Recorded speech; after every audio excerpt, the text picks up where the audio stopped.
What's up, guys? Welcome back to the Rebel Show with Bree Mesquit. I'm Bree Mesquit, and I'm really excited about today's episode. It's going to be jam-packed with so much value, especially for those of you who are looking to go out on your own for the first time. I'm going to give you 7 key tips to going out on your own, everything that you need. I'll share a little bit of my background when I newly went solo, some of the mistakes I made that you guys can avoid by listening to this episode. So grab pen and paper and get ready to take some notes.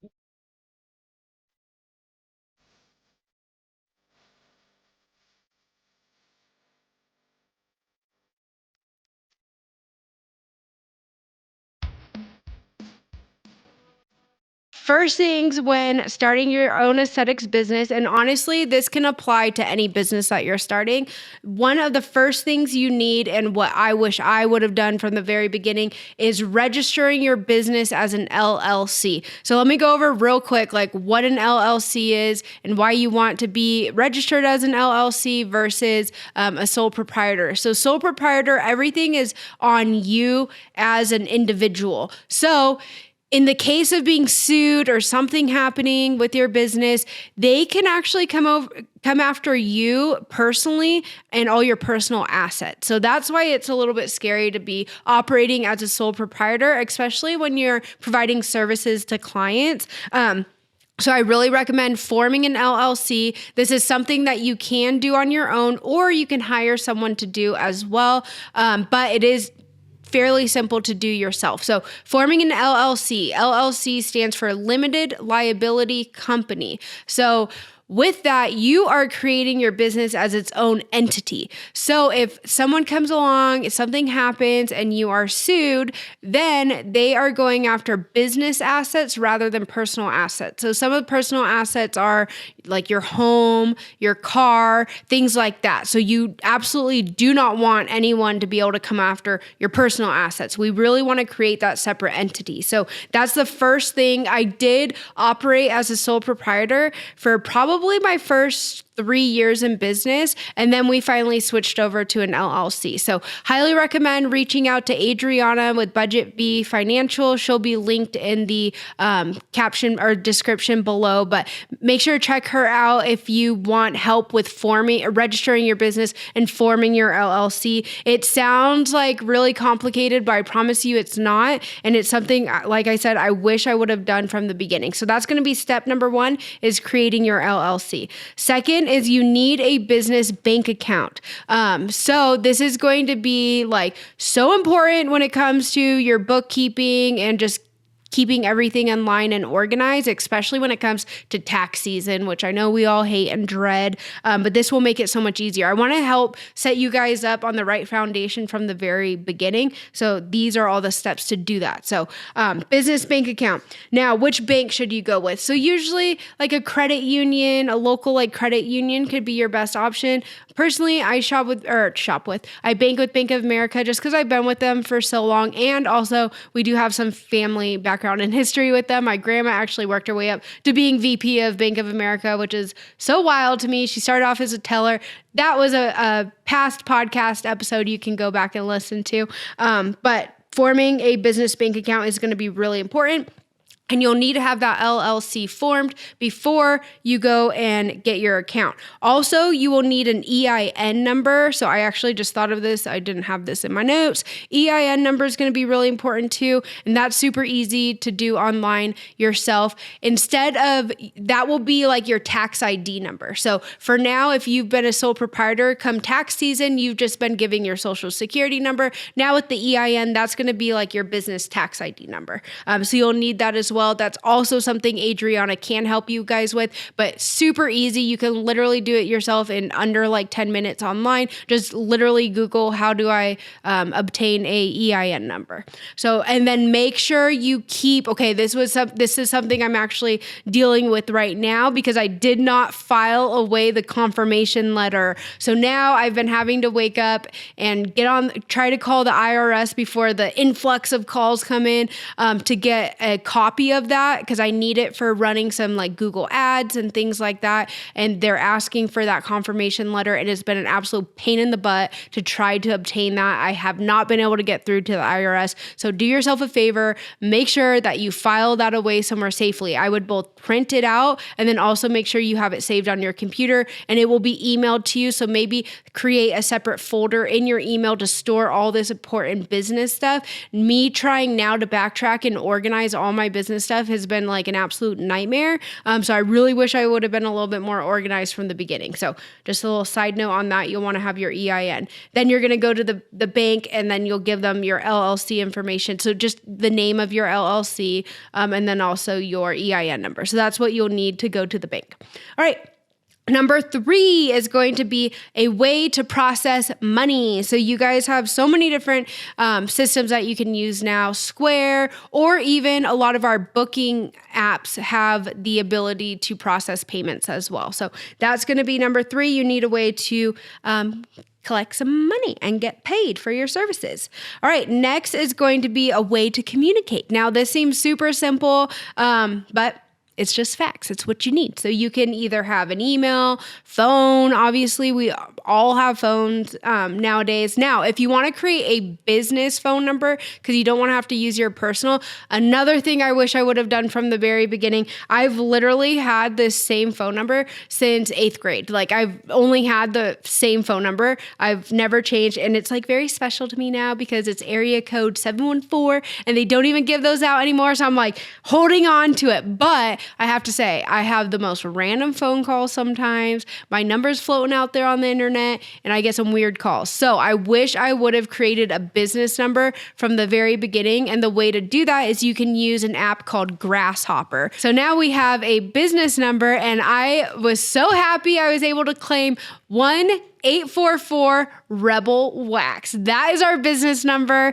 It's missing an E, so it's REBLWAX, but I thought that was pretty cool. But you guys can go and claim a business line through Grasshopper, and then it will be forwarded to your personal number. But it's a really great way to kind of separate business and personal. So another thing I wish I would have done from the very beginning. Email. So if you do have your own website and domain, you can through Google Workspace or Workforce. It might be Workspace. I'll have to double check on that. But you can actually create like a professional email. So for me, it's like my name at lashandwaxoc.com. This can be great for future too when you're reaching out to brands or communicating with like maybe doing some collab deals and stuff. It just looks really nice and professional.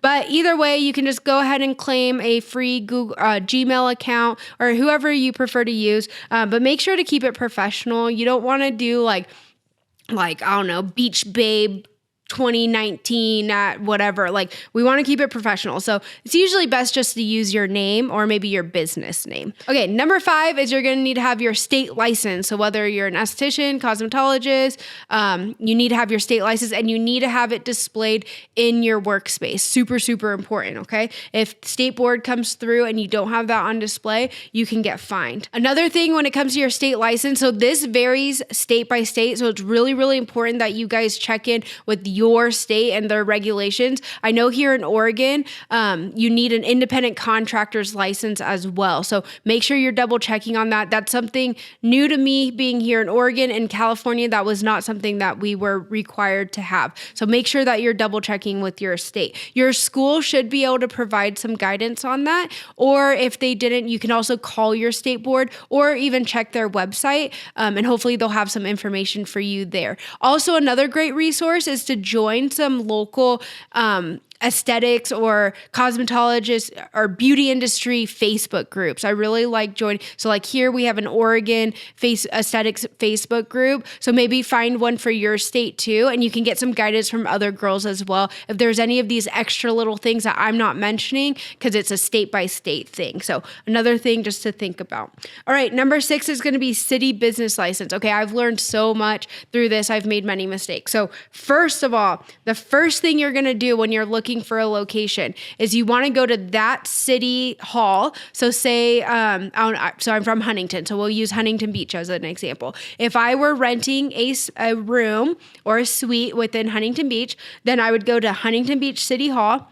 You want to first go to the planning department, and then so just ask someone, walk in, say, where's the planning department? Someone will point you in the right direction. You're going to go there and you're going to give the address of where it is that you are hoping to rent from. And then you're going to give them what it is, what services, and like what business you'll be operating out of that space. And they will let you know whether or not it's zoned for those services. So a little quick story. When I was looking for one of our first locations, or I think when I was moving out of my first location and ready to expand, because I outgrew my first location in Newport, we started looking for a commercial lease. So I was renting a room at that point, and now we wanted to go into our own commercial lease and have our own storefront. So we were looking in Costa Mesa, and we found a place that like was perfect. It was so ideal for what we had envisioned, because I wanted to do some booth rentals and like make more of a full service salon. So we would have hairstylists, nail techs, estheticians, massage therapists, all of the above. So we actually were almost about to sign a 3-year lease. And then when I went down to the city to obtain my business license and I gave them the address, they were like, this is not zoned for beauty services. And we got so lucky that it was a father-son, I believe, that owned the space, and they were really kind to work with us and like let us back out of the deal, since we wouldn't have even been able to use the space. Now, if they wanted to be complete jerks, they totally could have made us like fulfill, our obligation. We didn't sign the lease, but we signed some sort of guarantee or something. So, we got really lucky that they were so kind to let us like back out of that. But technically we could have been locked in to a 3-year lease and having to pay that, and not even being able to utilize the space for what I did. I couldn't provide any beauty services in there. So that was a huge learning lesson. So now the first thing I do when looking for a space, go down to the city, give them the address, and then if everything checks out, then you just simply apply still at City Hall for your business license, and it's really quick and easy. It was a really easy, fast process. So that's another thing that you'll need.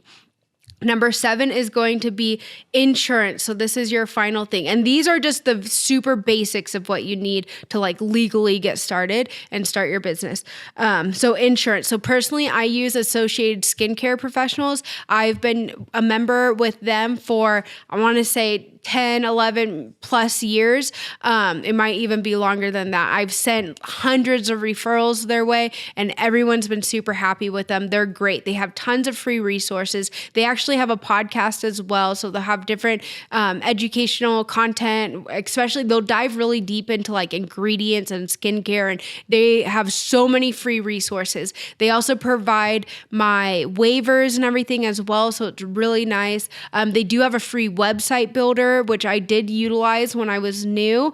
And there's so much more I know I'm missing on that. So check out Associated Skincare Professionals. My link is in the description below, and it may give you a slight discount. I can't recall if my link provides a discount for you guys or not, but go check them out. They've been great. You can also apply for like personal, like property insurance as well. So so it's liability insurance. So if anything happens with a client, you will be covered. You need to make sure they're doing their consultation forms, filling out the waivers, you're taking all the necessary steps, but you need to have insurance. You can also through them upgrade, and I believe it's called personal property. I know it's liability when that's with you working with a client, and then I believe it's like your personal property. But anyways, what it covers is your things, so all your supplies. So it's really important though to take pictures of everything and have a tracking. So keep your receipts, like start a new folder in your email, because a lot of us are purchasing things online. So as soon as I purchase, I see the receipt come through my email, I automatically just check all of them and put them into a separate folder. So I'll have for each year, I'll have 2023 business receipts, 2024 business receipts in a folder on my email. So make sure you're keeping track of that, because if something happens, say there's a fire, a flood, or something happen, theft, maybe someone breaks in, then you have track of everything that you owned, and then you can get hopefully get a reimbursement on that. But those things can be a little tricky and not fun to deal with. So just make sure that you're really tracking everything and covering yourself. All right. And then I have a few extra just suggestions. So social media accounts are going to be really, really important to have. We're in the day and age of just like social media marketing. Like we fully go all in on social media marketing. Like TV, radio, all that is like pretty obsolete at this point. So you want to claim your social media account and handles. Where I would start is Instagram, TikTok, YouTube. Those are the three that I feel do really, really well for our industry specifically. If I were to just start with one, then I would ask myself, where does my ideal client spend the most of their time? So for most of us, it would probably be between TikTok and Instagram. And you have to think too with waxing and like the services that most of us provide, it's very visual. So I feel like TikTok and Instagram do really well with that. YouTube's great too, especially for long form, like this podcast here. So make sure you claim your social media accounts. Even if you're not using them at first, make sure you claim them. And then a website's going to be another extra suggestion as well. So like I mentioned with Associated Skincare Professionals, they do have a free website builder. I remember it being really user-friendly. It's a very basic website, but it's a website. So on your website, you'll have all your services listed, a way to contact you. You can put reviews, but go back a few episodes and I fully went over how to optimize and use your website to help attract and gain some clients. So that is everything that you need to get started with your aesthetics business. It's pretty short and sweet and to the point. If you guys need help with any of this or you have additional questions, or if you feel like I've missed anything, I would love to start that discussion conversation with you guys in the comment section below. Go ahead, leave any questions, comments, or anything that you feel like I missed. I appreciate you guys. Thank you so much for continuing to watch the show, for sharing it. I love seeing all of your guys' posts. It makes me so happy. This has been a really exciting new venture. I love you guys. I appreciate you, and I'll see you back next week.